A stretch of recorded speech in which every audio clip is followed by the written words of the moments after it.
वल-अनफुस और जिंदगी और मौत, आपके नफ्स का खत्म होना, वस्समरात और पके हुए फल का जाया होना, ये आपको खबर दी जा रही है।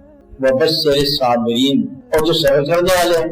अब अल्लाह करीम का ये इरशाद, इज़ा असाबतहुम मुसीबत, जब उन पर मुसीबत आती है, वो अल्लाह जानता है कि ये मुसीबतें हैं, अब भेजने वाला आप है, तो वो ये कहते हैं हम अल्लाह के हैं, अल्लाह के पास जाने वाले हैं, इन बातों से हमें क्या फर्क है?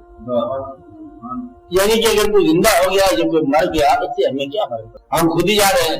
बहुत चिल्ला रहा था बेटा बाप की मौत पर, तो गुरु कहने लगे घबराता क्यों है, रोता क्यों है, पहुंच जाएगा तू भी इनके पास, 2-4 दिन की बात है, तो इतनी बड़ी घबराने वाली क्या बात है, आकर तो पहुंच ही जाओगे।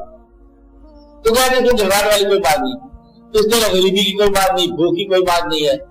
तो ये जो सब्र कर गए और एक आगे अल्लाह की तरफ से है, और सब्र वालों के आगे मकाम बयान होता है।